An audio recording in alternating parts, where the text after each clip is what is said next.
Welcome everybody to What is Consciousness, hosted by the Oxford Psychedelic Society. We're really lucky to be joined by three incredible speakers today. Dr. Kristof Koch, who's a neuroscientist, Dr. Bernardo Kastrup, who is trained as a scientist and is now a philosopher, and Rupert Spira, a spiritual teacher. Before we begin the event, I'll just say that OPS puts on all of our events for free. So we'd really appreciate if you could make a donation to us. Sebastian, our IT officer, will send a link momentarily. And so the format of the event is going to be a debate. We're going to have a 2-minute sort of opening statement from each of the speakers, followed by an opportunity for a rebuttal from each of them. Then I'll ask specific questions to each of the speakers before transitioning to more general topics. And then we'll leave about 30 minutes or so at the end for questions and answers involving the audience. Feel free to post your questions in the Zoom chat while the debate is taking place. Great. So now I'll introduce the three speakers, starting with Kristof. So Kristof is a scholar and scientist best known for his experiments and writings exploring the brain and consciousness. Trained as a physicist in Germany, he worked for 4 years at MIT before becoming a professor of biology and engineering at Caltech in Pasadena, one of the nation's most preeminent science schools. He spent 27 productive years in his ivory tower. In 2011, Paul Allen, the philanthropist and Microsoft co-founder, recruited him as chief scientist at the Allen Institute for Brain Science in Seattle, leading a massive 10-year effort in systems neuroscience. Subsequently, he became the president of the Allen Institute for Brain Science, overseeing the institute's growth to more than 300 scientists, engineers, and staff. At the beginning of the pandemic, he stepped down to focus on leading the Mindscope program at the Allen Institute. Simultaneously, he became chief scientist of Elizabeth Koch's Tiny Blue Dot Foundation in Santa Monica, seeking to understand consciousness, its place in nature, and how this knowledge can benefit all of humanity. He's been the advisor of about 50 PhD graduate students and 60 postdoctoral fellows, the co-author of over 300 academic articles, cited more than 140,000 times. It's insane. And the sole author of 4 academic books with Oxford and MIT University Press on biophysics, cortex, and consciousness, and writes regularly for a variety of magazines, including Scientific American, Technology Review, and the Wall Street Journal, and speaks on many podcasts. Bernardo Kastrup is the executive director of Essentia Foundation. His work has been leading the modern renaissance of metaphysical idealism, the notion that reality is essentially mental. He has a PhD in philosophy, including ontology and philosophy of mind, and another PhD in computer engineering, including reconfigurable computing and artificial intelligence. As a scientist, Bernardo has worked for the European Organization for Nuclear Research at CERN and the Phillips Research Laboratories, where the Casimir effect of quantum field theory was discovered. Formulated in detail in many academic papers and books, his ideas have been featured on Scientific American, the Institute of Art and Ideas, the blog of the American Philosophical Association, and Big Think, among others. Bernardo's most recent book is The Idea of the World, a multidisciplinary argument for the mental nature of reality. For more information, please visit his website, bernardokastrup.com. And finally, last but certainly not least, Rupert Spira. From an early age, Rupert Spira was deeply interested in the nature of reality and the source of lasting peace and happiness. After spending 20 years immersed in the teachings of classical Advaita Vedanta, he met his teacher, Francis Lucille, who introduced him to the direct path approach, whereby one may recognize the source of peace and happiness in oneself. Rupert has written several books and holds regular meetings and retreats online, as well as in Europe and in the United States. He is also a noted potter, trained in the British Studio Pottery School with work in public and private collections. You can learn more at his website, rupertspira.com. Great. So without further ado, let's begin the debate. These will be 2-minute opening statements from each of the speakers. Let's start with Kristof. Hi, thank you. Thank you, Ken. Yeah, I hold that for something to exist, that's what we're talking about after all, it has to exert causal power and be subject to causal power to make a difference or take a difference. This is really what's known as the Eleatic principle and comes to us via Plato. This is implicitly or explicitly how existence is defined in physics or in other natural sciences.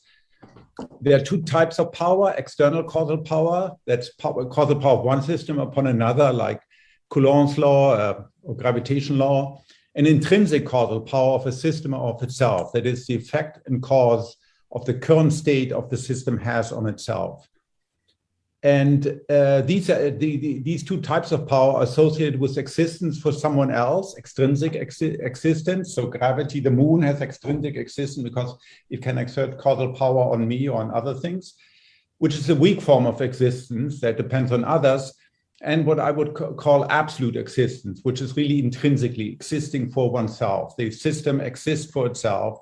This, per the integrated information theory of consciousness, what consciousness is. It's a maximum of irreducible intrinsic cause-effect power, and ultimately it's the only thing that exists. So if you look at a galaxy or cathedral or a crowd of people, none of these have intrinsic existence. That is, they're not conscious. They don't exist for themselves. The galaxy doesn't exist for itself. The crowd doesn't exist for itself because they're reducible to smaller systems. Indeed, I mean, yeah, almost all artificial or natural, non-involved physical systems are simply sort of a form, from an ontological point of view, they're just dust. But they exist. Many organisms, in particular many animals, and of course all humans, have a large irreducible cause-effect structure. This is what experimentally we call the neural correlates of consciousness, and people are trying to find in humans and in other animals. These possess true existence, existing independently for themselves. And these systems are the ones that can perceive a cathedral or galaxy or anything else. That's my 2-minute piece on my ontology. Amazing. A lot there to dive deeper into. We'll address that in the questions afterwards. But Bernardo, please give your opening statement. Thanks, Ken. Well, given Kristof's intro, I'm starting to wonder if we are going to have a lively debate because we may end up agreeing on a number of things. I am a non-romantic extreme reductionist. I think reductionism has proven its worth throughout the history of science and maybe the history of philosophy before that. I think we should reduce everything to one element, to one entity in our reduction basis, and any other alternative is only acceptable if we fail at trying to reduce everything to one thing. I'm a naturalist. I think nature unfolds the way it does because it is what it is. It unfolds spontaneously because of the intrinsic patterns and regularities of its behavior.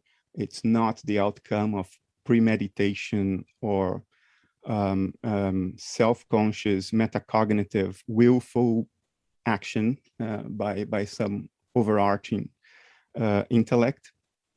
But I am an idealist. I think all that ultimately exists is mind, not my mind alone, not your mind alone. I don't deny the existence of an objective external world that we call the physical universe, but I think that external world, as it is in itself, is mental. It is constituted of transpersonal mental processes which present themselves to observation as what we call the physical universe. In other words, physicality is a cognitive representation of ours. That is what it is because of evolutionary pressures. We need to represent our environment in a way that is conducive to survival and in a way that puts an upper limit to our internal entropy, so we don't dissolve into hot soup just because we looked at the world. And that's why there is this seeming translation between something that is essentially mental and objective and out there and what we call physicality. Physicality is a sort of dashboard of instruments. It's constituted of our measurements of a mental environment in which we are inserted and dissociated from as mental beings.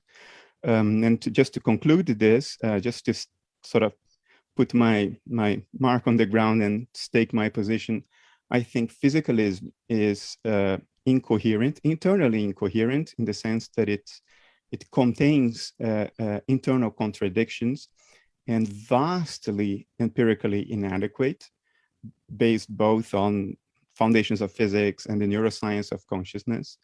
And I think constitutive panpsychism is physically incoherent. It makes premises, assumptions, or postulates that contradict physics, and also empirically inadequate. Amazing. Rupert. So I would like to use my 2 minutes to respond to the title of this discussion, namely, what is consciousness? Ultimately, consciousness cannot be defined because to do so, I would suggest, is trying to define the whole in terms of its parts. But I will attempt at making a provisional definition of consciousness. I would suggest that consciousness is that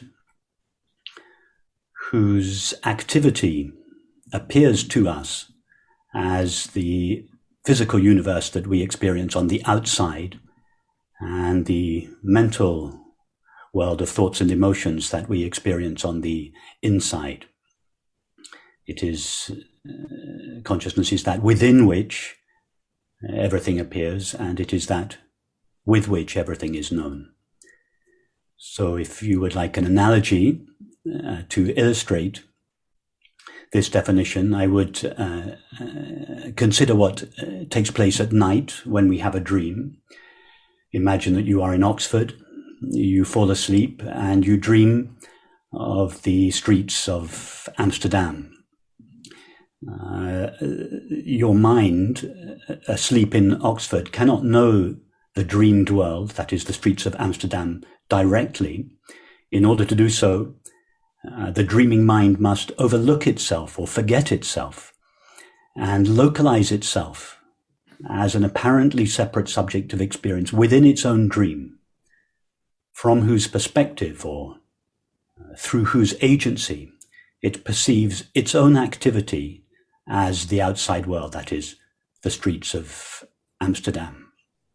Now, I would, of course, when we wake up, we realize that what appeared from the localized perspective of the separate subject of experience on the streets of Amsterdam, from what seemed from that point of view to be an outside world made out of matter and an inside world made out of mind, is actually the activity of the single homogeneous reality of our own mind. And I would suggest that this is not just an analogy, an actual replica of what takes place at a larger scale, namely the scale of universal mind or consciousness, namely that consciousness is, as it were, dreaming or imagining the universe within itself.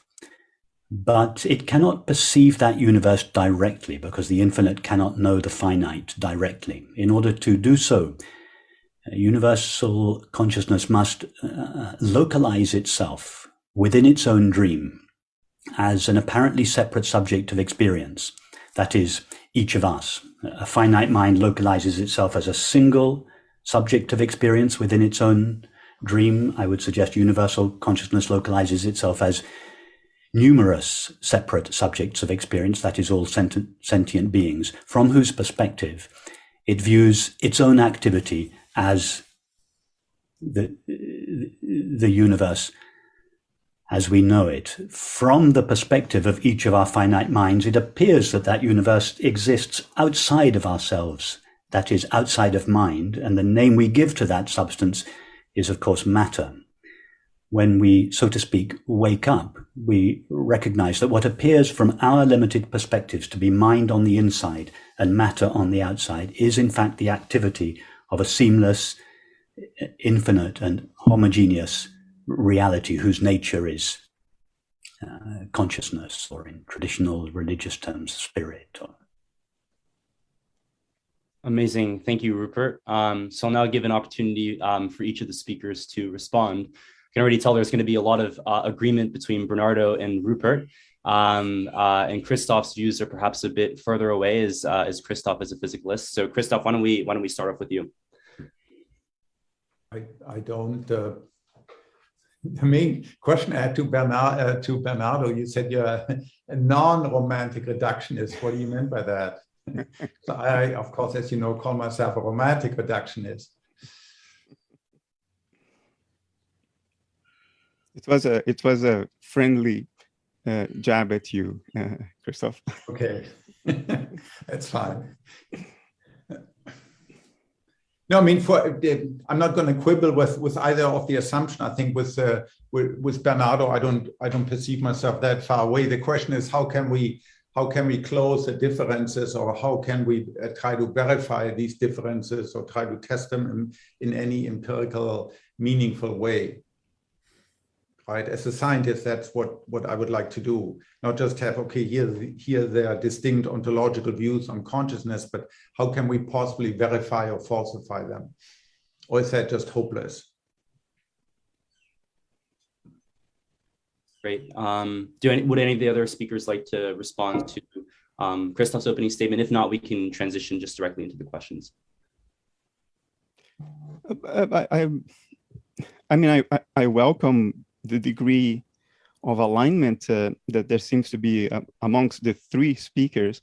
I agree with Kristof entirely and unreservedly when he says experience is the only thing that has standalone existence. I think he used the terms exists in itself.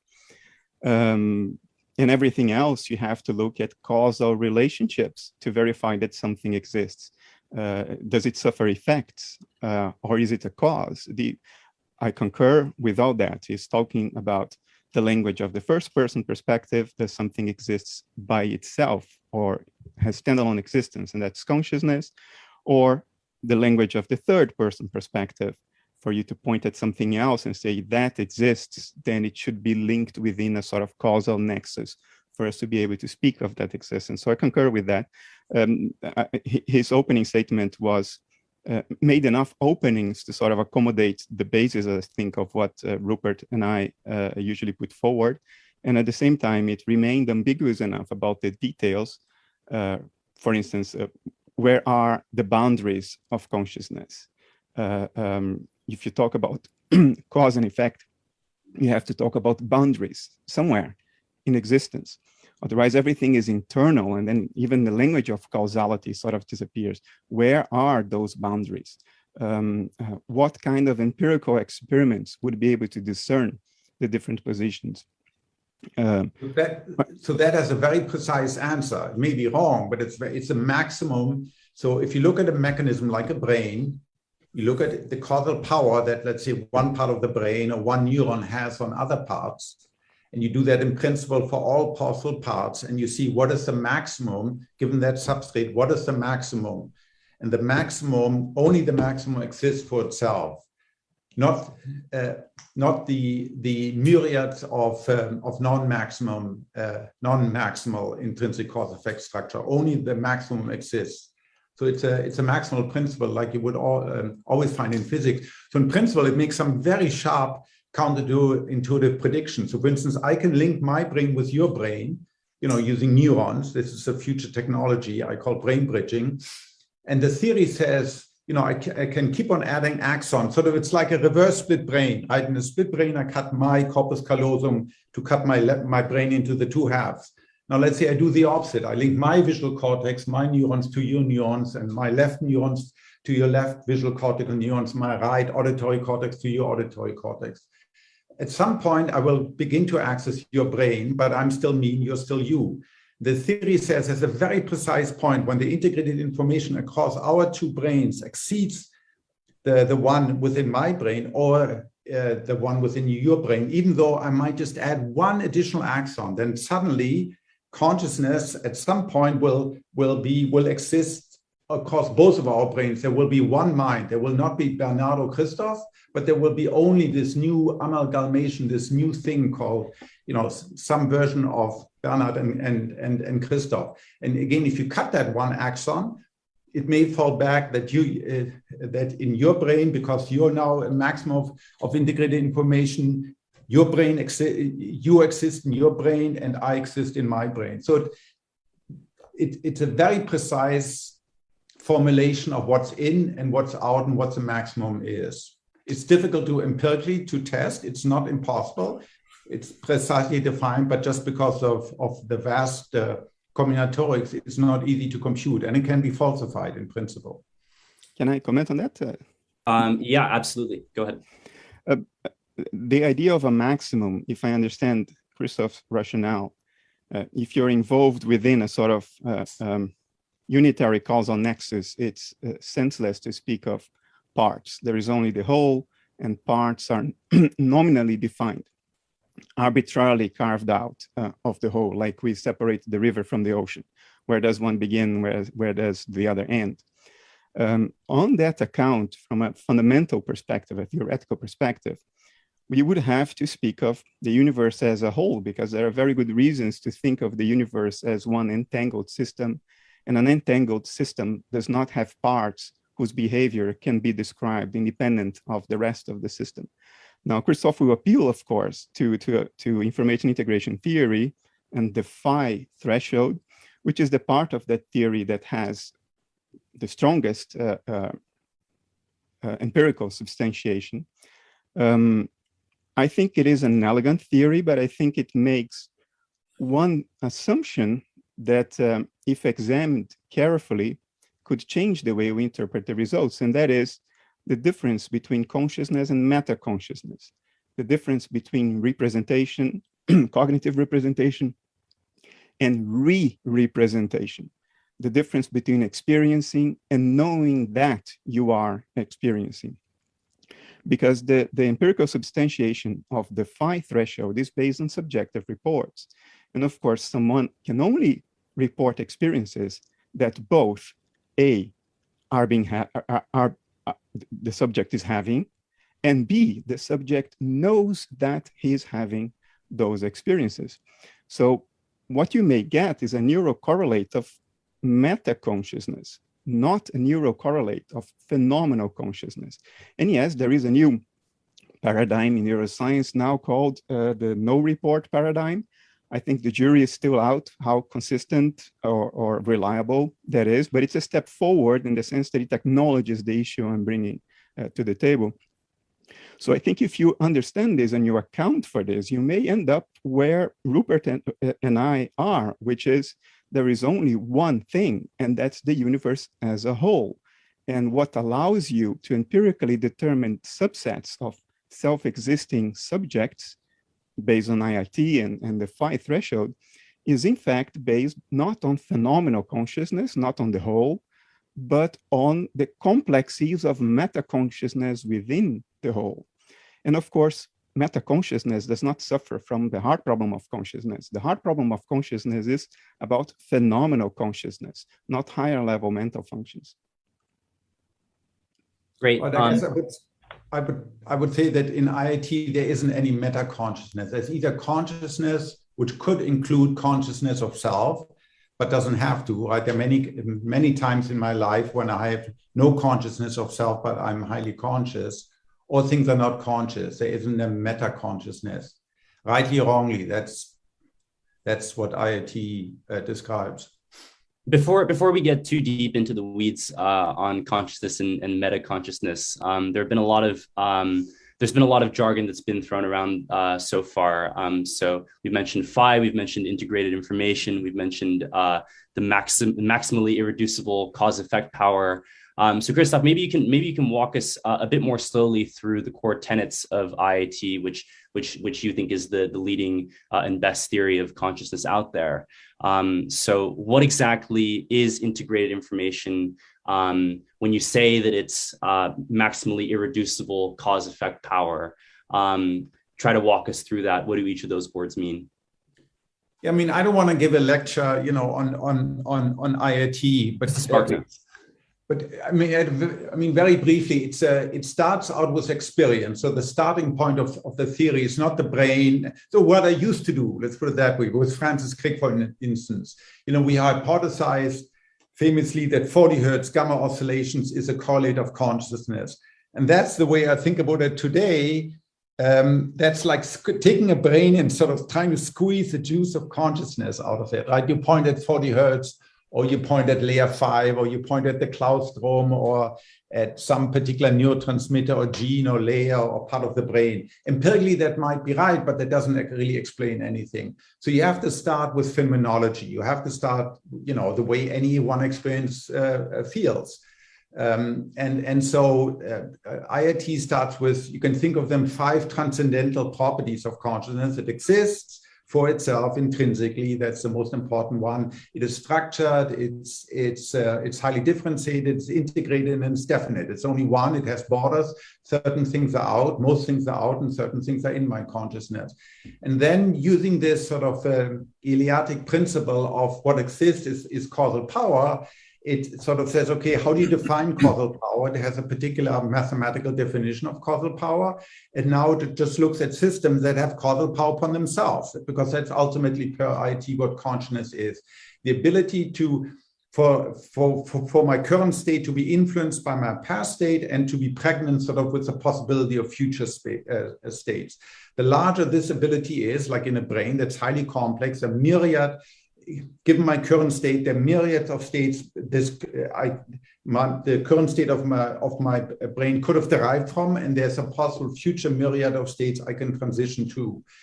And then it looks at all possible combination, because as Bernardo said, there's this problem of the whole, what constitutes the whole. So it looks at all possible subset, let's say within a brain or within a computer, within any other structure, and tries to define sort of in a coherent way, what is the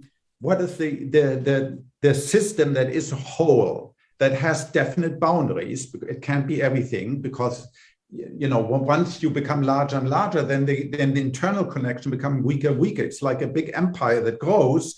And at some point you can see, historically we know empires sort of coalesce into sub-empires because the center doesn't hold anymore. So typically for any existing network topology, like a random connectivity in visual cortex or random access connectivity in prefrontal cortex, there's a maximum. And then theory says this is the physical substrate of consciousness.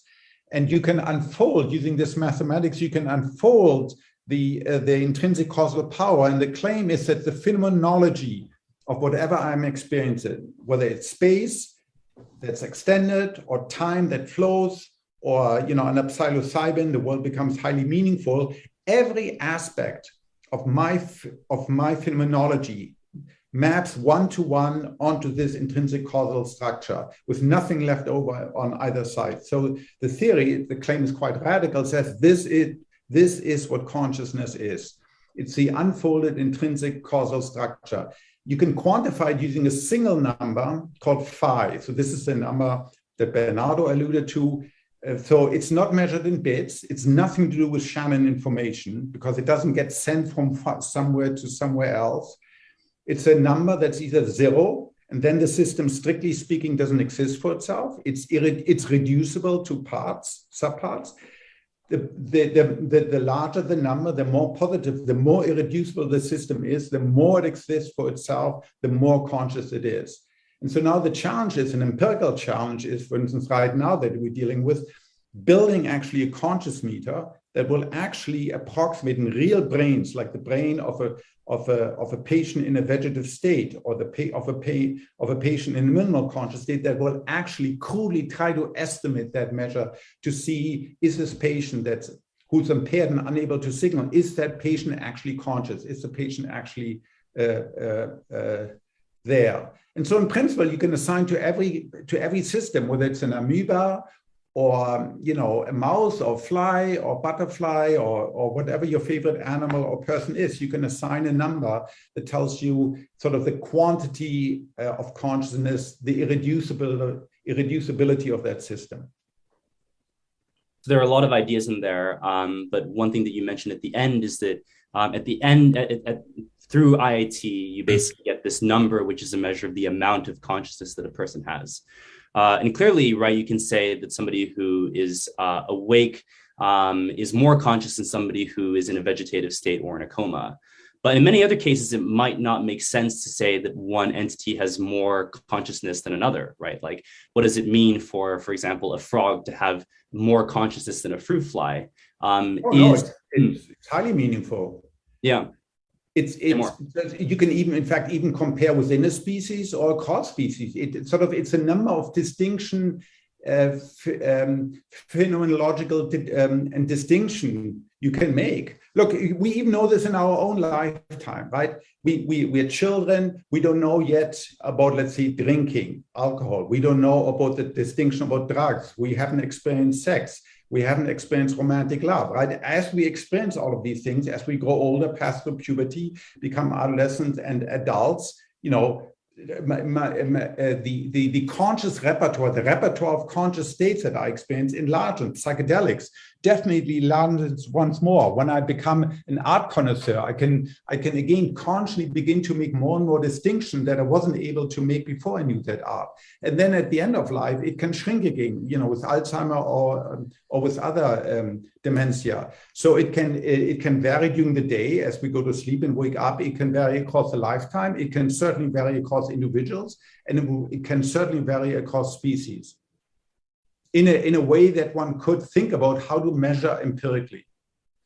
Great. I want to loop in Rupert and Bernardo here. Given that you both think that consciousness is something that is universal and in a way infinite, does it make sense to quantify consciousness as being greater in one entity than in another? Shall I respond? Go ahead. Yes. No, I would suggest that it doesn't make sense to do so. I would suggest that there is no increase or decrease in consciousness. I think the mistake is to believe that it is we as a person who have consciousness, as if consciousness were an attribute of a person, that a person has a certain degree of consciousness, and that degree of consciousness varies as it goes through different states or as it goes through different stages of life. And by the same token that an animal, a dog, an amoeba, a flea has a different degree of consciousness than we as human beings have. I think this is back to front. It is not we as a person, or indeed any other animal or creature that has consciousness. It is consciousness that has human experience. And what I think, Kristof, you were referring to was the expansion of the content of consciousness as we grow from being an infant to a child to a teenager and to an adult. Indeed, the content of our consciousness does expand and grow, but the content of consciousness tells us nothing about the nature of consciousness. The content of consciousness is, of course, limited, but this does not suggest or imply that consciousness itself is limited. And if we stay strictly with the experience, with the evidence of experience, with our own experience, we do experience the limited content of consciousness. All our thoughts, images, feelings, sensations, and so on are limited. But if we make an investigation of the essential nature of our own minds, namely consciousness, we find no limit there. Now, when I say we find no limit there, I don't mean to suggest that we are one thing and we have the ability of studying consciousness. No, only consciousness is conscious. Only awareness is aware. In other words, only consciousness has any knowledge about itself. And if consciousness turns the light of its knowing, the light of its attention away from its content towards itself, I would suggest it finds no limit there. I want to touch on something really interesting you said there, Rupert, which is that consciousness has human experience. Yes, human experience is an attribute of it's a part of consciousness. Consciousness is not something that human beings have. Human beings are something that consciousness has. Right. And of course, what we normally understand by consciousness is human experience, the feeling of what it is like to experience pain from, the viewpoint. No, but to experience, sorry to interrupt you, Kenneth, to experience what it is like, to experience pain is to experience the content of consciousness. It is not the experience of consciousness itself. And so then, I guess I don't understand. So let's talk about color, because we can measure this in the lab, right? You come to my lab and I can measure out, people have done this since 150 years, your color space, right? Defined by, if you're normal sighted with 3 cones, you can match, we know, and you can match any color with 3 different types of cones. So to me, that says I'm mapping out your conscious color experience, your experience of red and blues and yellows, etc. But you're saying I'm not really getting at consciousness there? Yes, the experience of color is the content. It's an experience in consciousness, made of consciousness, known by consciousness. But the experience of color is not itself the experience of consciousness. So the experience of color, the taste of chocolate, the sound of our voices, the sight of whatever we're perceiving at the moment, these are the content of consciousness, but they don't tell us anything about consciousness itself. Can I try to maybe play a bridging role, because I understand the different conceptual frameworks and the languages used by the two parts, and I understand why Kristof is probably wondering what the hell does he mean. The way I visualize this is when Rupert talks about consciousness, phenomenal consciousness, he's talking about a field of subjectivity. Let's use the metaphor of a field, which is very handy from physics. And experiences are particular patterns of excitation of that field. As such, experiences are made of consciousness. They are made of the field. There is only ever the field. But experiences can be distinguished from one another insofar as there are different patterns of excitation of that field, separate in time or in space. If you want to think in spatial temporal terms, which we need to if we are to use reason. So for Rupert, consciousness at rest, as it is in itself, is a field without excitations. There is only the potential for experience. And maybe there is some kind of basic carrier frequency in that field at all times, what the Hindus call the drone, which is the experience of consciousness itself prior to any other form of excitation. But of course, this distinction that Rupert is making, it goes back to our different ontological assumptions. If I understand you correctly, Kristof, NIIT, your starting point in terms of ontology is a starting point of fragmentation. And when enough information is integrated within a system, those closed loops of information integration, then you have one of these maximum self-existing systems.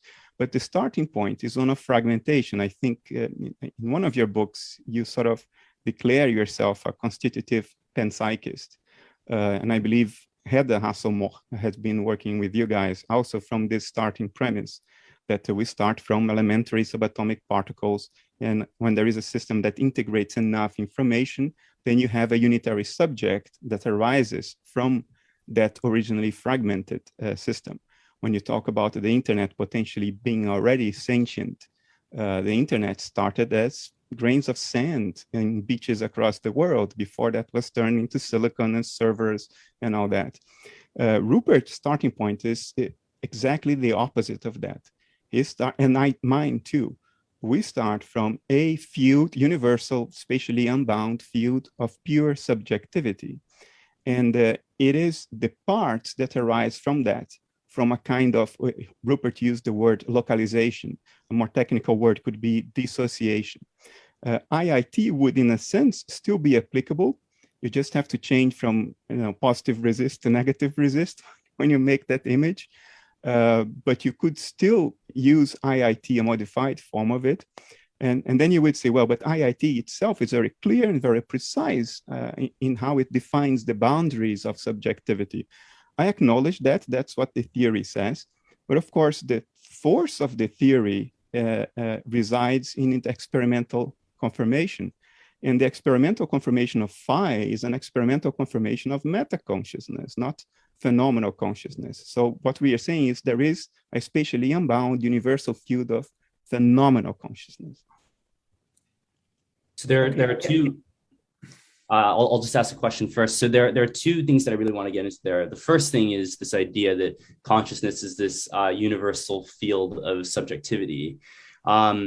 How is it that we can even apply the word consciousness to a universal field? If consciousness is something that we understand from the perspective of us humans, right? Like as I was saying earlier, we understand the consciousness of what it is like to feel pain and feel cold and so on and so forth.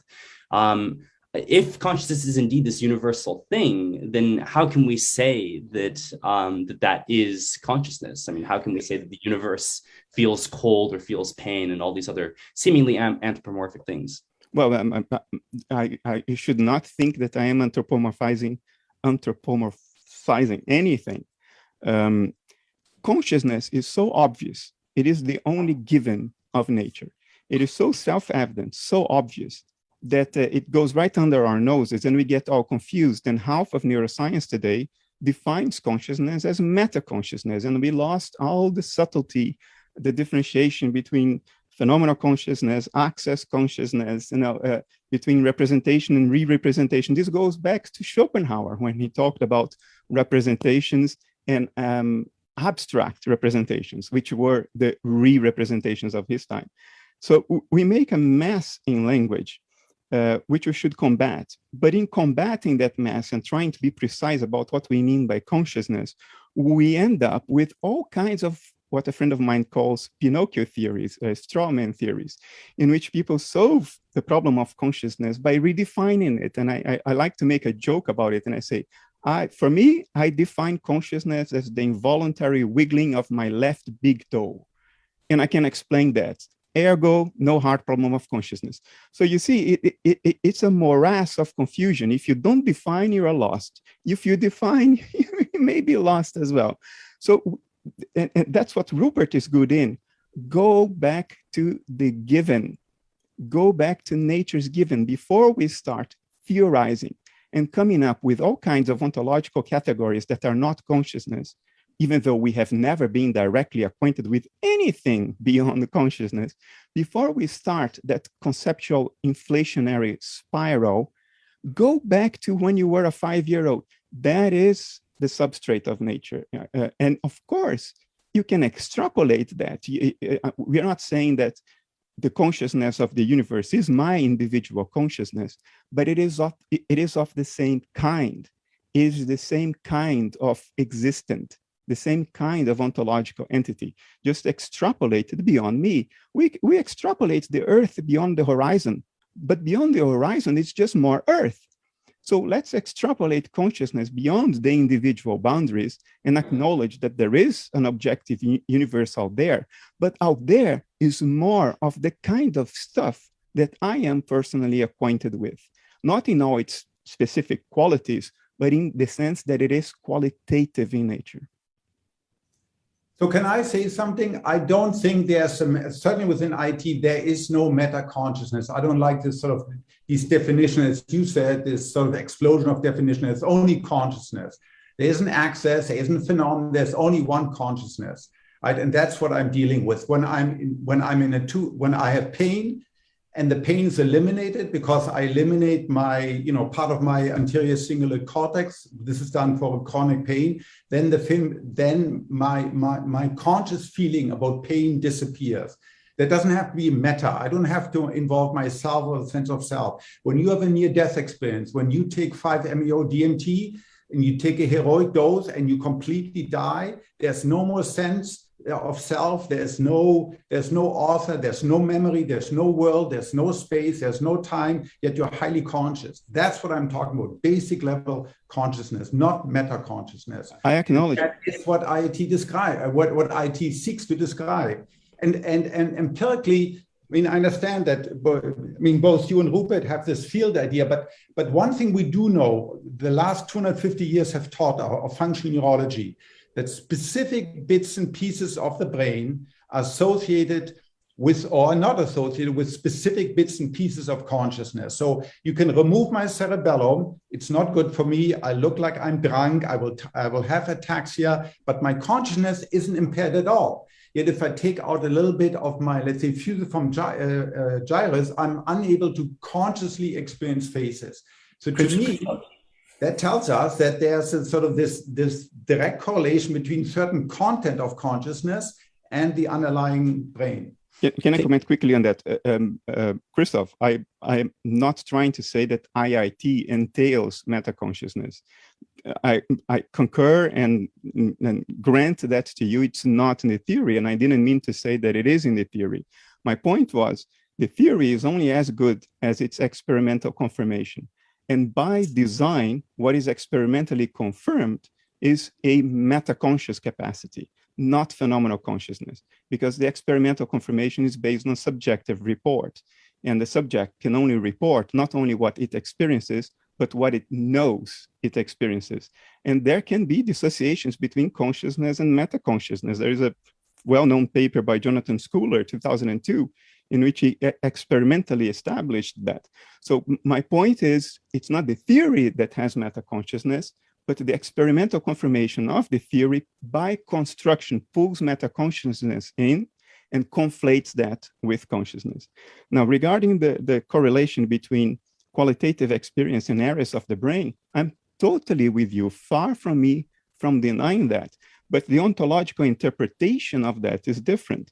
I don't think that parts of the brain generate certain experiences or combine elementary subjectivities a la panpsychism to create combined higher level qualities. I think what the brain and the rest of the body is a cognitive representation in the mind of an observer of the contents of another mind across a dissociative boundary. And of course, if the body and the brain are the images of mental activity, of course, it correlates with particular types of mental activity. The image of a phenomenon correlates with the phenomenon. So of course, seeing faces will correlate with certain areas of the brain, because those areas of the brain are what seeing faces look like when observed from across a dissociative boundary and represented in the mind of another observer. So all of neuroscience... Who's the other observer? The neuroscientist. Unless I can look at my own brain, my brain is a cognitive representation in the mind of another observer of my mental activity. In other words, my brain is what my mental activity looks like under a brain scanner, or to be technical, across a dissociative boundary. Yeah, from an I would say from an external point of view. That's fine. Yeah, I grant you that. But consciousness is, to me, so my brain has to be able to generate consciousness for itself. I don't need you, or I don't need an fMRI person to look at my brain scan to tell me that I'm seeing faces, right? I know. I'm looking at your face right now, but I can consciously experience it, right? But you use the word again, my brain has to generate consciousness. I don't think it generates anything in the same way that flames don't generate combustion. Flames are what combustion looks like when observed. I think my brain is what my dissociated mental activity looks like when observed from the outside, from the exterior, as you said. And you will get all the same correlations as you get under the generation hypothesis, but without the hard problem of consciousness and without certain empirical issues like psychedelics or meditation or other things that correlate an enormous increase in the richness and complexity of experience with vast reductions of brain activity. And I know you try to make sense of that different ways since 2012. We can have a whole debate about that. But the point is, the paradigm is not the brain generates consciousness, but the paradigm that we are coming from, I and Rupert, is the brain is what certain localized mental activity looks like when observed from the outside and represented in the mind of an external observer. So why not the liver? Why doesn't the liver too? Exactly. The liver, my toe, and my big toe, and my but in Turkey, I know you can lose your liver and you might die within a day or two, but your consciousness isn't affected. Yeah. So the key to understanding this is, and there is no hard problem involved. It's not even difficult. You have to leverage two other concepts of psychiatry. One is dissociation, and the other one is meta-consciousness. You may be experiencing things without knowing that you are experiencing it.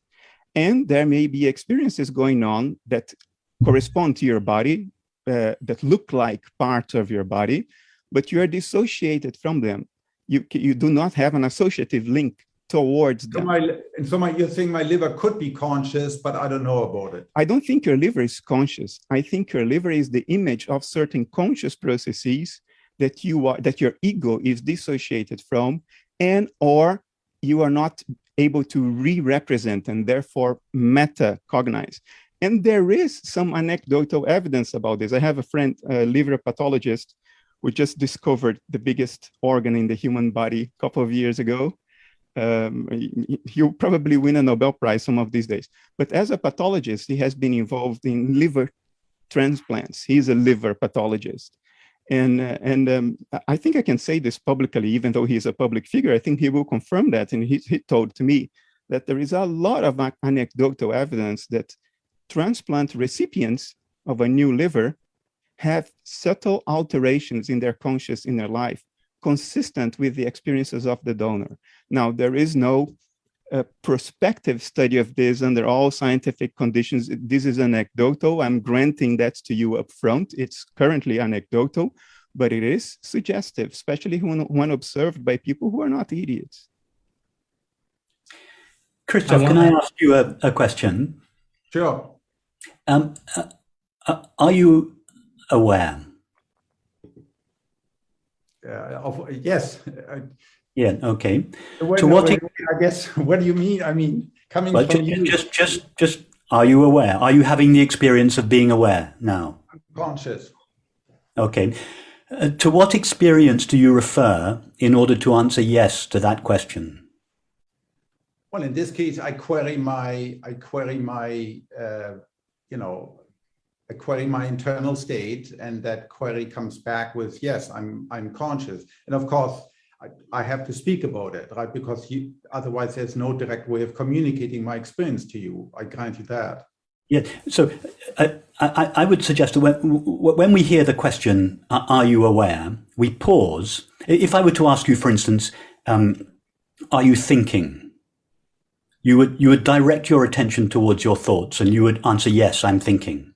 If I were to ask you, are you experiencing the soles of your feet? You would direct your attention towards the soles of your feet. You'd say, "Yes, I'm experiencing the soles of my feet." When I ask the question, "Are you aware?" I would suggest you don't direct your attention to your thoughts, to your sensations, your perceptions. You direct your attention to the fact of being aware. Now, what is it that is aware of the fact of being aware? Well, obviously, only that which is aware can be aware of being aware, or indeed anything else. So at that moment, I would suggest that awareness ceases directing its attention towards the objective content of experience, and, as it were, comes back to itself and knows itself. Now, can you describe the nature of that experience? You've had that experience. If you didn't have that experience, you would have answered no or I don't know to my question, "Are you aware?" But given that you have the experience of being aware, so you must be experiencing its nature, how would you describe it? But don't refer to thoughts, images, feelings, sensations, or perceptions, just referring to the direct, immediate experience of being aware. How would you describe it? Feeling of being alive. I mean, I know because I don't have this feeling, presumably, where you to direct it when I'm in a deep sleep, because there isn't anything it is like to be Kristof in a deep sleep. Is that what you mean? No, there's no experience of thoughts and perceptions in deep sleep. But there is, I would suggest that consciousness remains wide awake in deep sleep. And there is science confirming that recently. Well, you don't need science to I mean, you're quite right. You don't need science. Anyone who has been woken from deep sleep by an alarm clock has the evidence right there. What is it that heard the alarm clock when you were deeply asleep? No, it was obviously. No, look, I did, because I've done these experiments. If you wake up people randomly at times, right, and you do this with respect to the EEG state, you ask, what did anything go through your mind just before you woke up, and what went through your mind? Some subset of people will say, I came from nowhere to suddenly be. I'm not anywhere.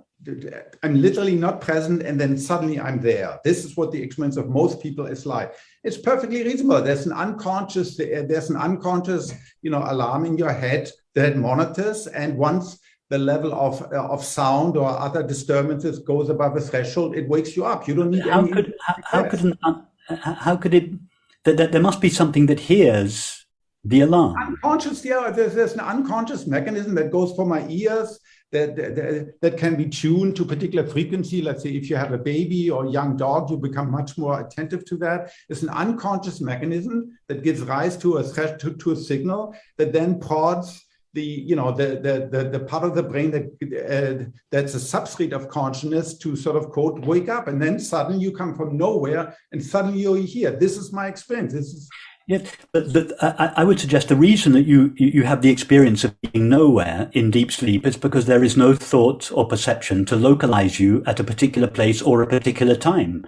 But I think you're conflating the absence of experience with the absence of consciousness. Deep sleep is not the absence of awareness; it is the awareness of absence. No, there isn't any awareness. Look, I mean, in that case, I don't know how to define anything anymore. Have you ever experienced, when you say that there is no awareness, have you ever had the experience of the absence of awareness? No, because then there is no experience. I claim that's incoherent. I cannot have such an experience. When I'm under anesthesia, another thing, we're doing these experiments here with these anesthesiologists. You anesthetize people, okay? You do it for a reason. So among others, they don't have bad memories, right? And if you tell them what went on, they say, I don't know. The last thing I remember, I counted. And turned out it was 3 hours ago, and they counted when they got the infusion of the anesthesia. No consciousness whatsoever. Now you can say they were conscious, but they couldn't report. It's no experience, not necessarily no consciousness, no experience. Okay, that's fine, but that's completely untestable assumption, right? I can say, yeah, people are always there. The other patients that we involve with is patient in a vegetative state, right? These people are severely disabled as far as we can tell. In particular, if you're in a coma, then it's unambiguous. There's no evidence that anyone is home. Of course, you can always say, well, someone is home, but they're unable to communicate. That's a negative that of course, in the limit, I'm unable to test. Far more reasonable is the assumption the neural mechanism that support consciousness in this patient have been disabled because of their accident or stroke, whatever, and they're simply not conscious. Yeah, the conceptual divide is huge. Yeah, but it's important. We have to, because otherwise, ultimately, if we want to make progress, we have to do experiments, right, with people and patients and neurotypical and animals. And so we have to agree on some sort of way to assess whether there's consciousness there or not. Yeah, but you are assessing reportability. I mean, I sympathize with, I agree with Rupert, but I sympathize with your exasperation, because there is a big part of me that if I listen to Rupert with that part of me, I go like, but what is this difference he's making between consciousness and experience? In the meantime, after all these years, I know better than to try to bridge the gap conceptually. It's something you have, well, anyway. But going back to experiments, Kristof, you alluded to the experiments you run about waking people up at random times. There is this paper by Jennifer Vint and Tore Nielsen and Evan Thompson, Trends in Cognitive Sciences, October 17, 2016, about dreamless experiences during sleep, in which they did exactly that. They woke people up at random times in the middle of the night and asked them, were you experiencing something? And it turns out that there are at least 3 different types of sleep experience that do not correlate with dreams, given the EEG reading. So they would wake people up at random times, but not during REM, not right when the EEG was showing dreams. So right, one of those types is experiences of non-self, which is contradictory. How can you experience without having a self? What, of course, what they mean is an individual self. Sleep thinking is another one. Subliminal perceptions were another one. There is evidence for subliminal perceptions during narcosis, during anesthesia, medical anesthesia. Many of the states of unconsciousness, as we used to call them, we now have to reclassify them as states of unresponsiveness. Pilots who suffer G-lock during centrifugal training report memorable dreams. And I quote these 2 words from the paper from 1990. People who pass out due to anoxia because of partial strangulation or hyperventilation, they report psychedelic trips during the time when they were unresponsive. So it's very, very difficult to experimentally, categorically say there was no experience at any one time. The best you can say is no experience is remembered. But there are tantalizing and suggestive indications that all states associated with seeming unconsciousness, including dreamless sleep and syncope, they are actually correlated with intense experience. You often allude to grand mal seizures as an instance of total activation in the brain that correlates with unconsciousness. I would say that correlates with unresponsiveness and the inability to form memory pathways, but it's very difficult, very, very difficult empirically to say categorically there has been no experience. And where Rupert is coming from, if I'm understanding him, he's coming from acquaintance, not from a conceptual, indirect conceptual way of arriving at this conclusion, but he's coming from a direct acquaintance with that which gets awoken by the alarm clock, or that which is there as awareness, although you are not having experiences in the ordinary sense. Right, it's a very good point. One has to sharply distinguish between unresponsiveness and loss of consciousness. And I also agree with you, it's not always easy. Yes, it is also true, apropos the Wind paper, it's now well known. So early on, there was this very simple, based on the original paper in 1953, association, REM sleep, always conscious, non-REM sleep, always unconscious. That turns out not to be true. So as you mentioned, in 30% of the cases, even in a deep conventional classified by, nice delta waves, deep sleep, people can still have still report phenomenal experiences, although they tend to be less elaborate. They don't tend to be, those complex dreams when you are being chased. Those tend to be more in the REM period. I agree. But the point is there, people do report sometimes. So when you wake them up, 70% of the time in non-REM, they report nothing. They do as far as they can tell. Now, you can always say, I don't know, right? But 70% of people will report, or 70% of the trial people will report there was nothing. And 30% of the time, yeah, they have a phase or a vague feeling, or they have, a feeling, as you call it, of non-self. But that doesn't mean we should throw the baby out with the bathwater and now say anything goes. Anytime there's a body, there's consciousness. Because no, I'm not saying that. And the evidence doesn't really support that. Yeah, I am certainly not a member of the anything goes team, but I think the possibility needs to be recognized that there may never be true unconsciousness, because it is a theoretically relevant possibility, because you may close the doors on certain hypotheses based on the notion that consciousness disappears, while that does not actually have a solid empirical basis. Look, if you go in the clinic and you see a patient, right, flatline EEG, right, that as far as we can tell, 150 years of experience tells us there's nothing going on in that patient. Isoelectric EEG is nothing. Now, you can always say, well, yeah, how do I know there isn't some neuron that doesn't fire somewhat? I don't know. But all the clinical evidence, of thousands of people, of doctors tells you that there isn't any. So there are certain cases when we're very, very sure that there is no conscious.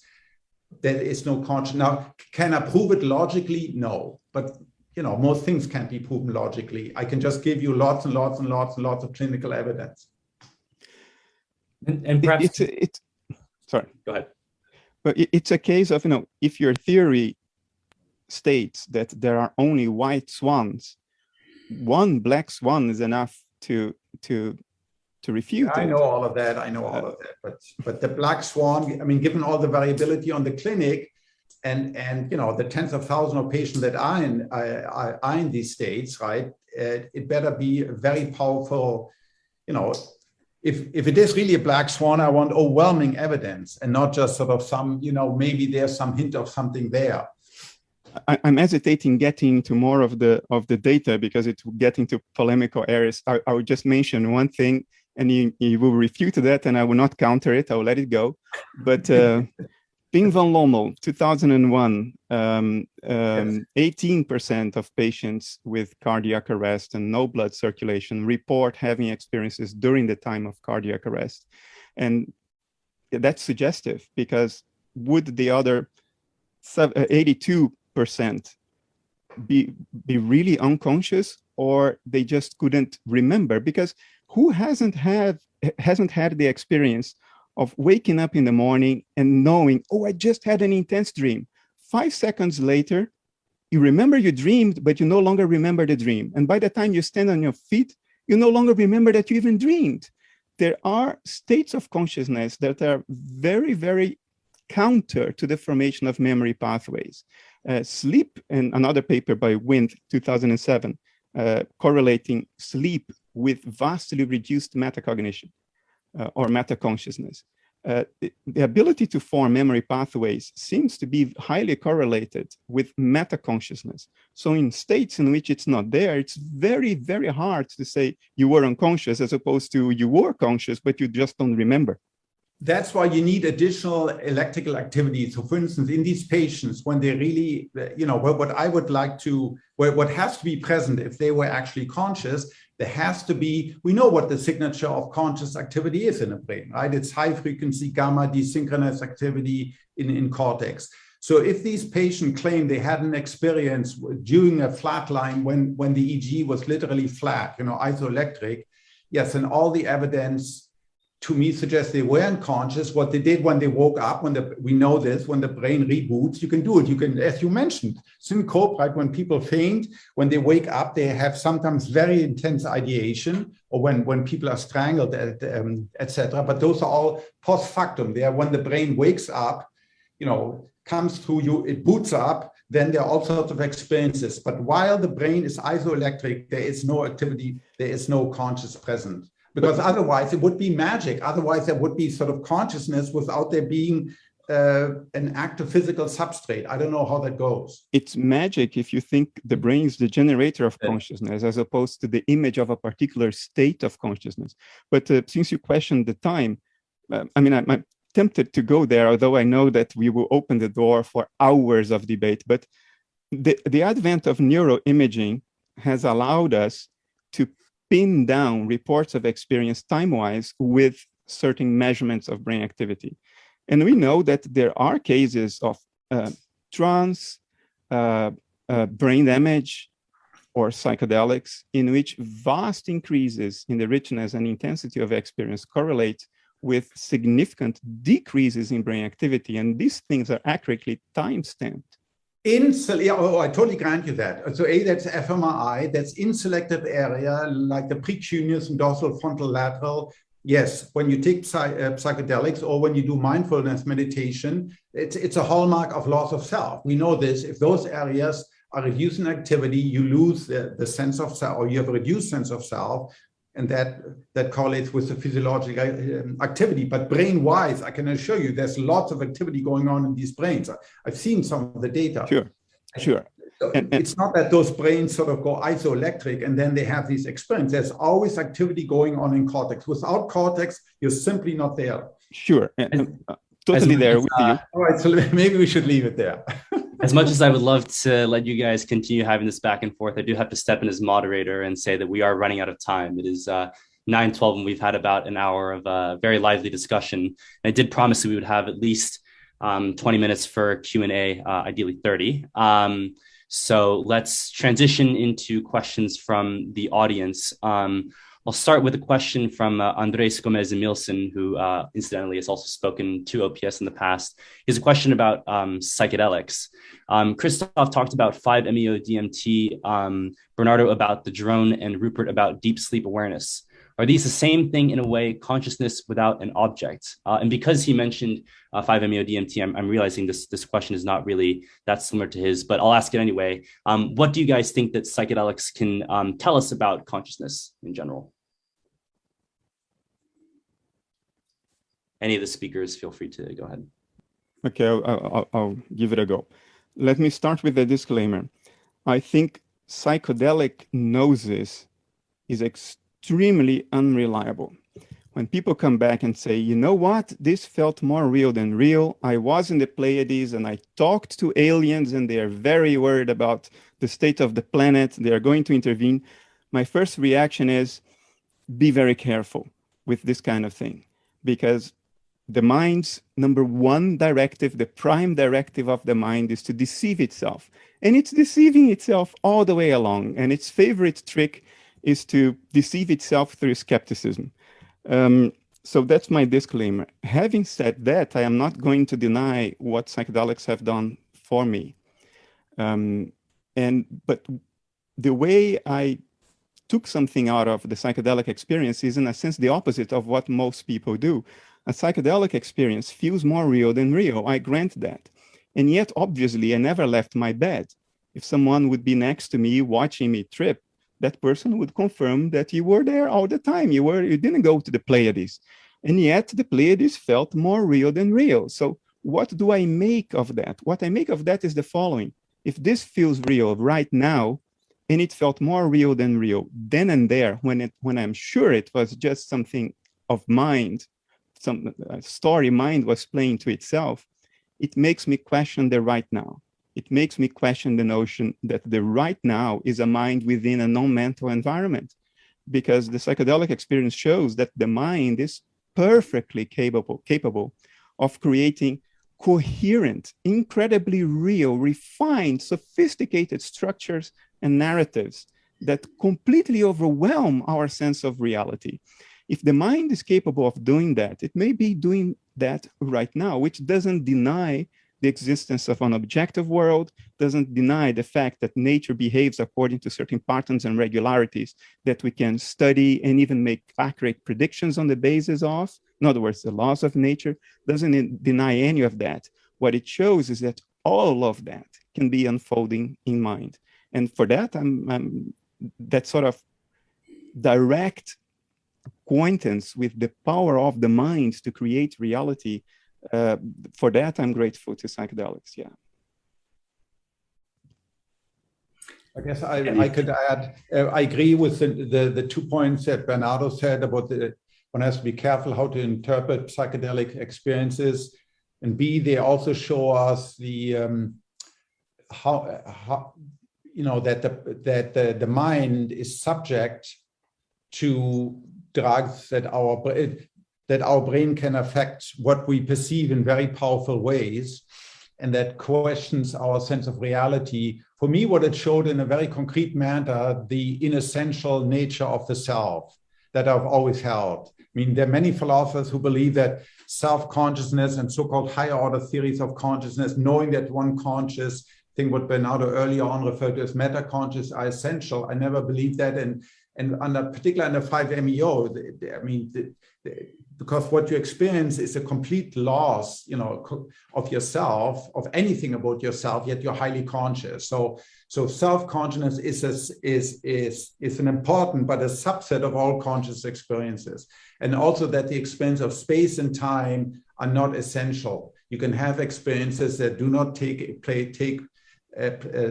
place in time, that are timeless, and that are sort of space where there isn't any space, where the entire universe may be reduced to a single point of light. So to respond to your question, Kent, what can psychedelics tell us about consciousness? I think they can vastly expand our knowledge of the content of consciousness, but I don't think psychedelics tell us anything about the nature of consciousness. If we want to know about the nature of consciousness, there's only one way of doing so, and that is to turn our attention towards consciousness itself, not towards its content. Amazing, very concisely said. I think Andres had a different question in mind, but because we have a lot of questions from the audience, I'll transition to the next one. So let's begin with Samuel to Rupert. So are we the consciousness of the universe? If we were to die, would the universe then lose its consciousness? And I guess that question applies to Bernardo as well.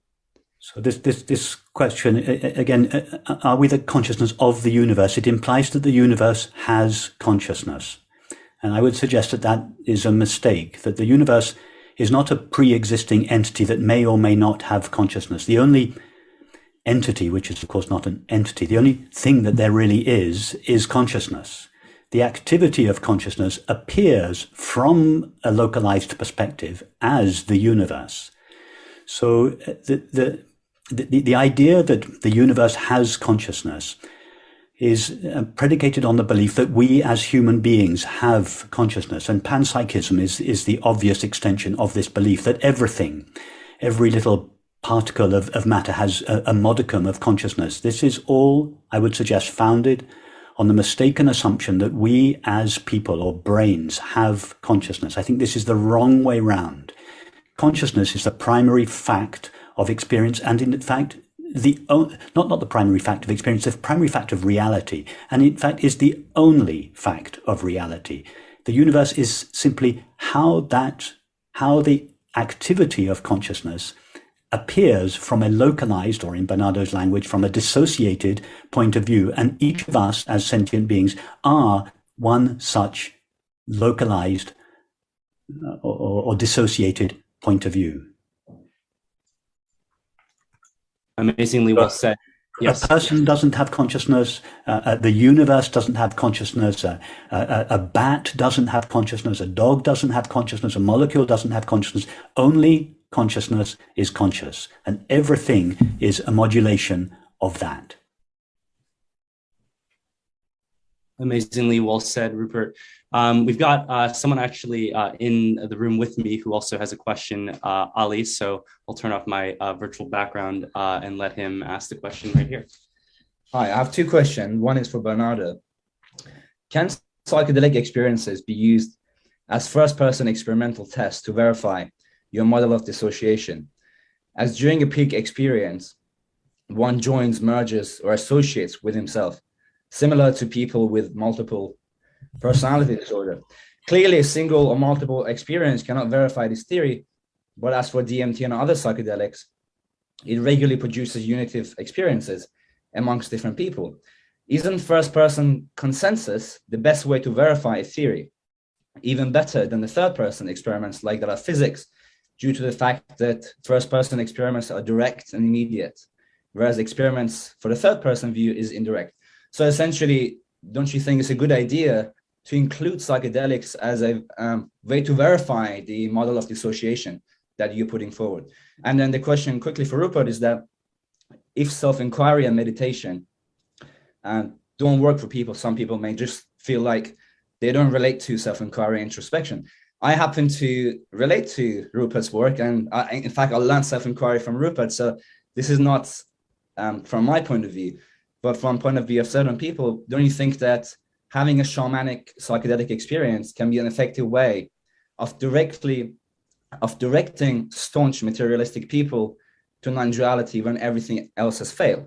So I understand you saying that psychedelics don't tell you much about consciousness, but if it does take you from the idea of you being a separate self to you being part of the universal consciousness, I do think that it does tell you something about consciousness, which may later lead you to explore non-duality, which was true in my case. I first had psychedelic experiences and then I landed on your YouTube videos. So there you go. These are two questions for Bernardo and Rupert. Thank you. And Bernardo, maybe within that, you can just briefly summarize your concept of dissociation. Yeah. So the question was, isn't first-person psychedelic experience a useful way to sort of change the narrative of our culture?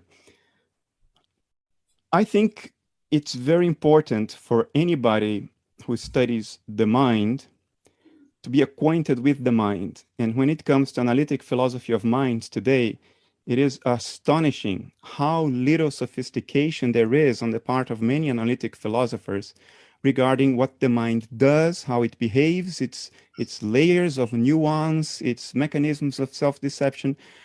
People sort of exteriorize a concept, they call it the mind, and they go ahead and study that as if it were the mind, but they have no idea what they're talking about. So first-person experience is very important. However, and that's a big however, I don't think first-person experience can be an important or a significant way of arriving at some form of cultural consensus. And the reason is the following. What goes into the culture is not the first-person experience, but what you make of it afterwards, how you dress it with all of your conceptual armor, your references, your prejudices, your dispositions. History shows that you do not reach healthy consensus based on first-person experience when it comes to a cultural narrative.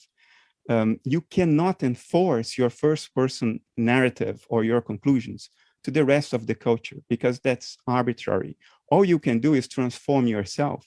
And of course, if enough people transform themselves, then a new cultural narrative will emerge naturally. But you don't enforce that through narratives, through conceptual stories, through theories based on revelation. If you look at history, the idea of revelation to drive the entire cultural narrative of a society, it almost invariably goes wrong because it's misused, it's misrepresented. People make a mess of their own interpretation of their first-person experience. So I think if we are to enforce a mainstream narrative, perhaps unfortunately, we have to stick to experiment. We have to stick to something objective. That's how we transform a culture.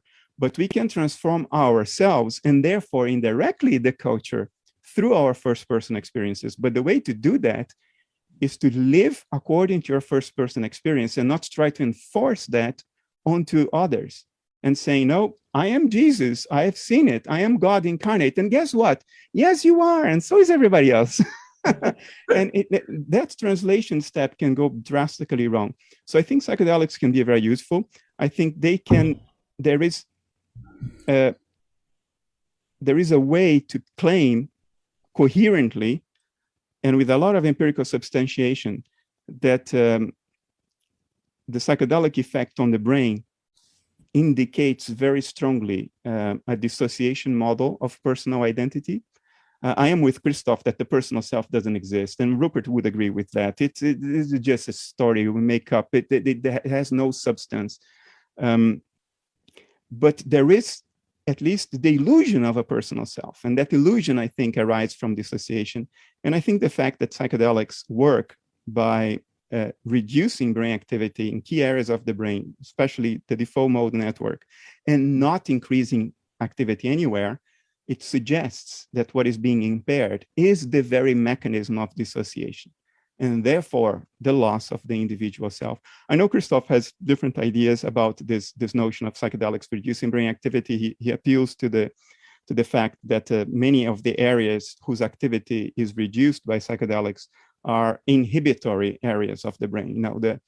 You can imagine consciousness as a club, and there are many areas of the brain, many inhibitory processes that are like the bouncers of the club. They prevent people from entering the club of awareness. And of course, if you take out the bouncers, more people go into the club and you are more aware. The problem is, if that were the case, somewhere in the brain, there should be an increase in metabolic activity associated with the neurocorrelates of consciousness. We should see the people entering the club of consciousness somewhere, but not even that is seen because there are only reductions, no increases anywhere.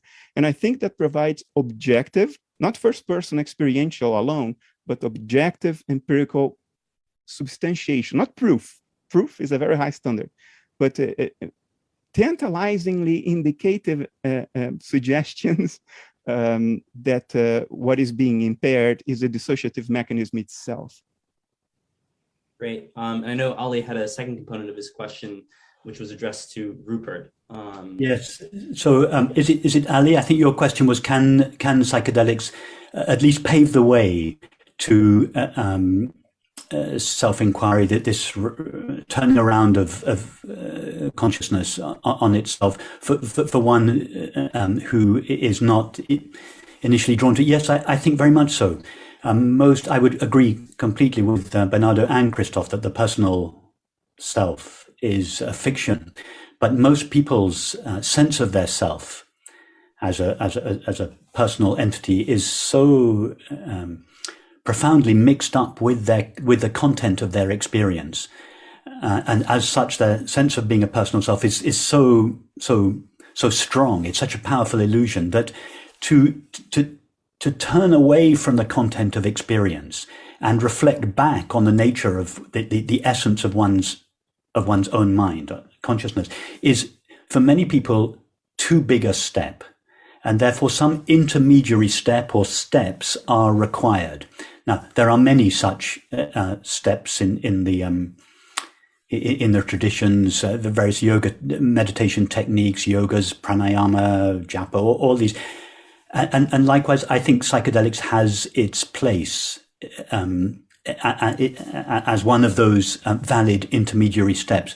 Because don't forget, from this perspective, from the perspective of the consciousness-only model, psychedelics are not physical substances. They are. We could call them. They are what thoughts in the mind of universal consciousness look like from our localized point of view. So when you are ingesting a psychedelic substance, you are not ingesting a physical substance. You are taking into your mind an area of mind that exists in consciousness, but outside your limited mind. And it should be no surprise to us that that can affect our mind any more than somebody else's thoughts can affect our mind, because it's all mind acting on mind. So yes, I think that just as the various meditations, yogas, various practices that we find in the spiritual traditions, shamanic practices, and taking psychedelic substances are all valid intermediary steps, which in the end must lead more or less directly to this complete dissolution of the mind in its source of pure consciousness. So sooner or later, the objective content, that the mind must be divested of all its objective content, however refined, but before its nature of pure consciousness, it can be revealed. Robert, can I ask a question? You seem to imply, so we study the response of human cells that we get from neurosurgery to psychedelics. And there's no question that if you add psilocybin or psilocin to the slice, the brain slice that comes from a human patient, it goes to specific parts of neurons where they have these serotonin 1A, 2A, and 2C receptors and binds and leads to a physical change. Right, so there's a physical change going on in the brain when I'm imbuing, some of these substances. Are you denying that, or are you saying that's irrelevant? No, I'm not denying it. I'm suggesting that what is really taking place is not that a physical substance is affecting the physical brain, but that a mental activity is affecting a mind, and that when observed from a second person perspective, that appears to be the effect on a human brain. So yes, it appears to be a human brain that is affected by a physical substance. That's just how it appears from a second person point of view. What is really taking place is that a limited mind is being affected by a region of mind that lies outside of its own limitations and yet within universal consciousness. I guess when you say it appears to, it sounds like, well, in reality, it doesn't do it. It's sort of fake. Exactly. That's what I am suggesting. I'm suggesting that in reality, there is no such physical stuff as matter. Matter is just what the activity of mind looks like from a localized perspective. So yes, I am talking about how things are in reality as opposed to how they appear to human perception. Okay, but it's also true that I can make tiny modification in the underlying physical mechanism, right? I just modified slightly the molecule so it doesn't bind to a particular receptor. You're not modifying molecules. You're modifying mind. You appear through the sense perceptions of a human mind, you appear to be modifying something called matter, but in fact, you're modifying mind. When go back to our analogy of the dream. When you fall asleep in Seattle, you dream you're walking on the streets of Amsterdam. You stop in a bar in Amsterdam. You have a beer. Your brain is affected. You could go and have a brain scan, and the molecules of your brain would appear to be affected. When you wake up in your bed in Seattle, you realize, no, there were no brain molecules there. Brain molecules were just what the activity of my dreaming mind, how it appeared from the perspective, from a localized perspective within the dream. Can I give it a try? I think this is the only thing I can do. I can just manipulate mechanisms, right? I can, for any experiment in physics and biology and psychology, all I can do, I can manipulate and observe, right? So here I manipulate, I add a little bit of this, or I add a little bit of that, or I change the receptor in this way, and I observe the effect on mine. Yeah. And I can see particular substances have particular very compelling effects on the mind, while other substances that look similar but are not quite the same don't. So I need some mechanism to understand while these mechanisms work on the mind, but the other ones don't. Can I give it a quick try? Rupert or I, we certainly don't deny that which we colloquially call matter and stuff, because that would be denying an experience that we all have. It would be just silly. What we deny is the philosophical interpretation or the philosophical definition of what that experience is supposed to be, namely something that is not mental. That experience corresponds to a state of affairs outside mind that is not mental and which somehow modulates my mentation, creating an internal representation of it. So we don't deny pills, we don't deny a surgeon's scalpel slicing through a cortex. None of that is denied. We also don't deny the effect of that. You put a bullet in my head right now, something very, very big and dramatic is going to change in my conscious inner life. If I drink beer, that very physical substance called alcohol will cause a change in my inner experience.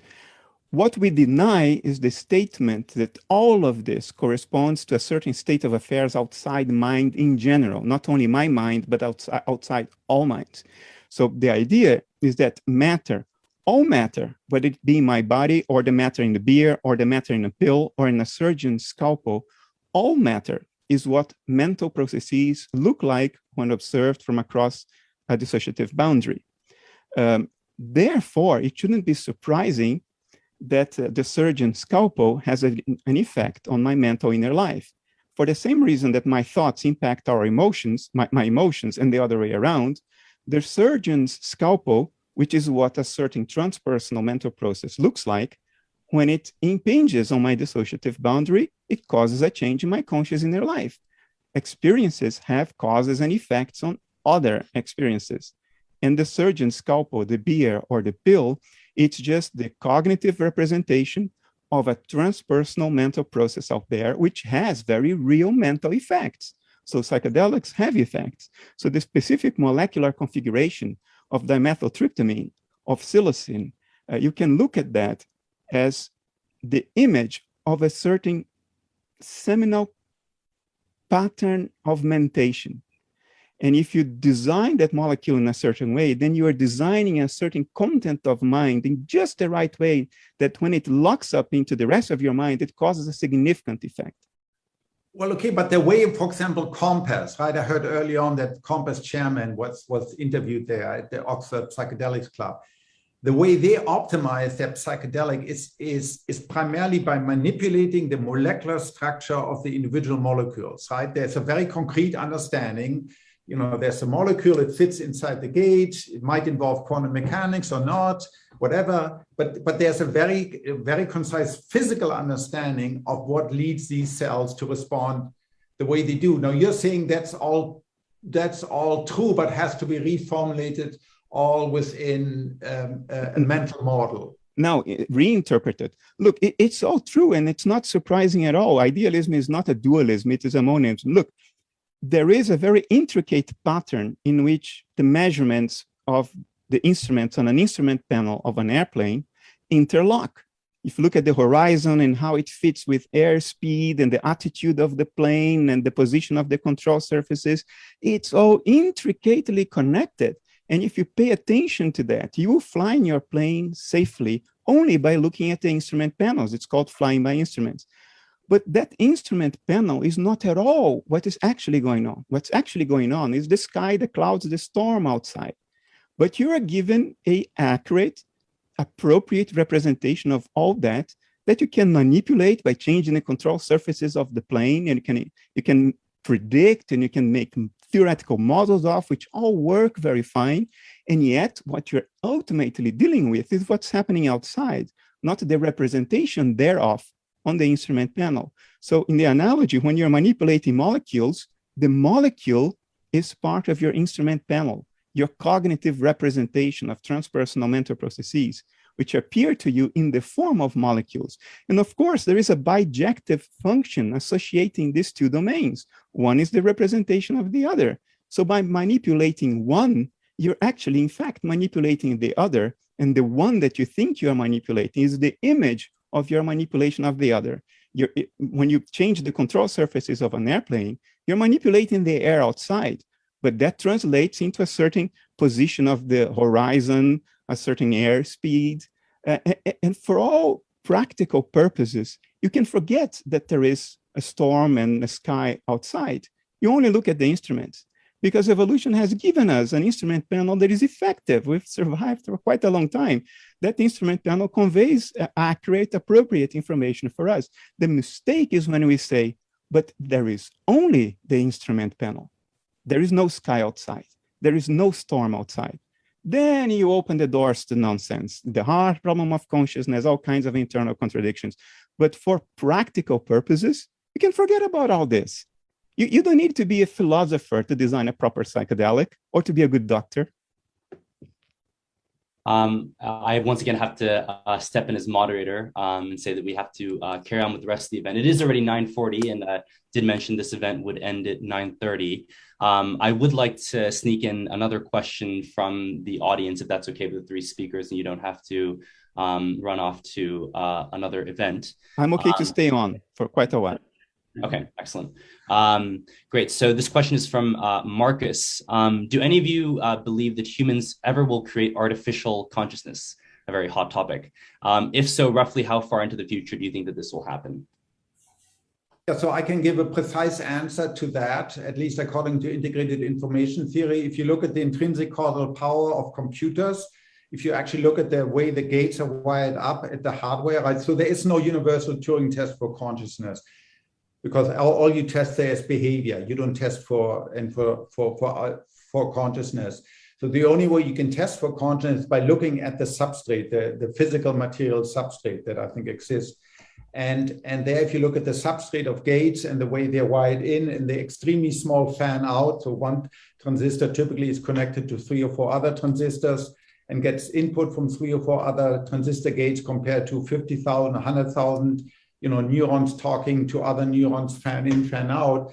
The consciousness you can get on a digital simulation that's not what consciousness. Its causal power is minuscule. And furthermore, no matter what you simulate, whether on this computer you're doing tax return or you're simulating the human brain, a la Henry Markram, it doesn't matter. Its consciousness is always extremely limited. So you're not going to get consciousness on conventional machines.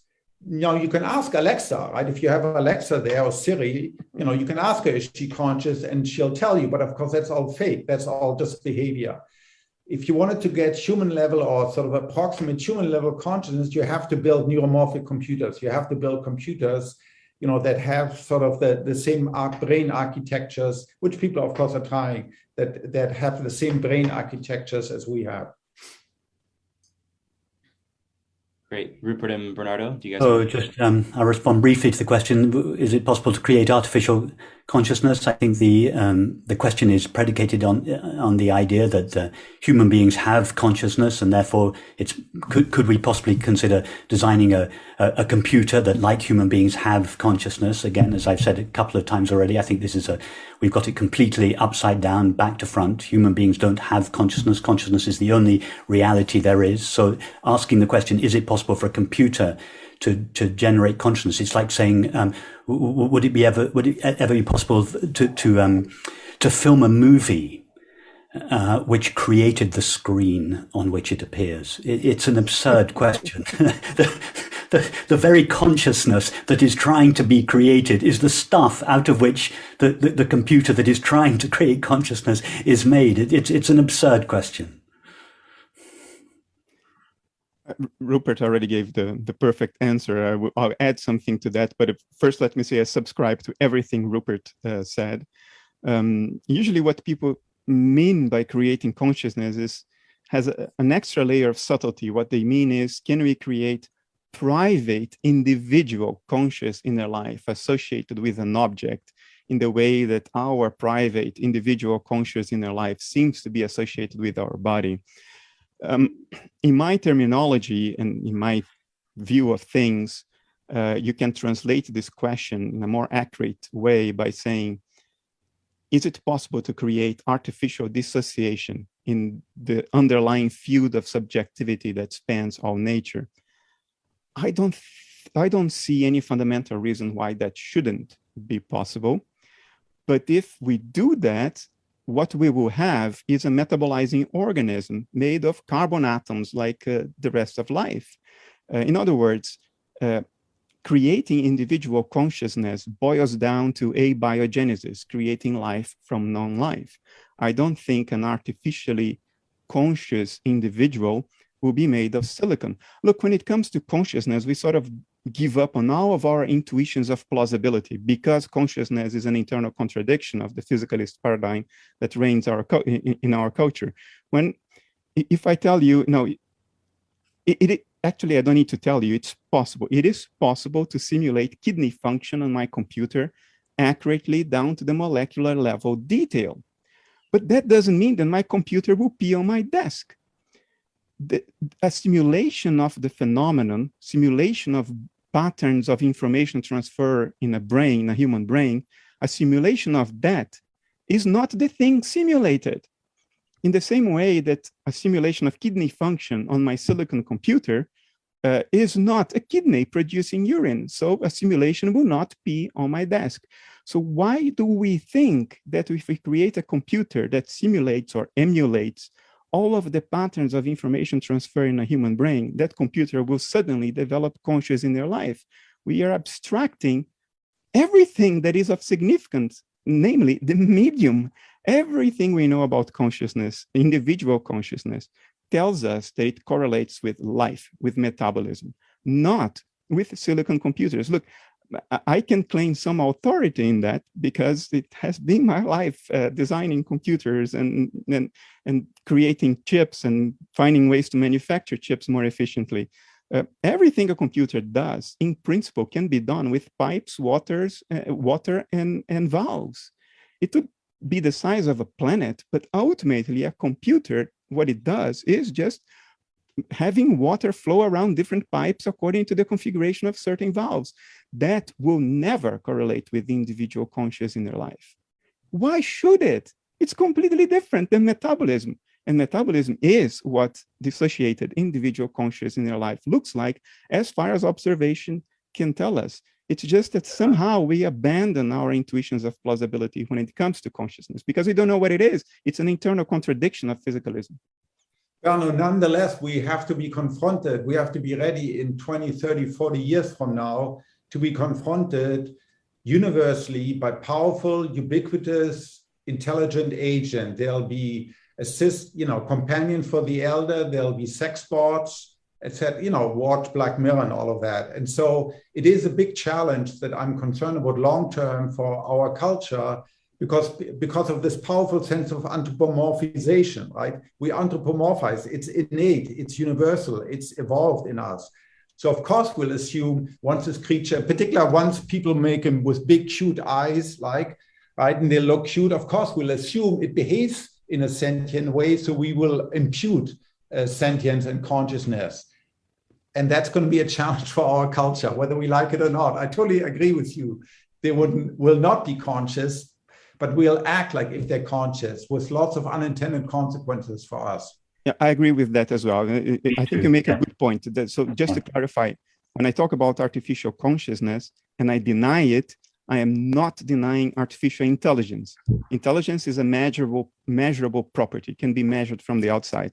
Artificial intelligence exists today, and I think we will achieve a level of what's called general artificial intelligence, indistinguishable from human intelligence at some point. I don't think it will have private consciousness in their life insofar as it's made of silicon, but we will anthropomorphize it, we will project on it. We already project on stones. I mean, we project consciousness on all kinds of things. So yes, there is a legitimate and concerning psychosocial problem on the horizon. I acknowledge that, yeah. Me too, yeah. All right, great. And with that, I think we're going to end the event here. We're already about 20 minutes over time. So thank you so much again to Rupert, Kristof, and Bernardo for sharing your insights with us.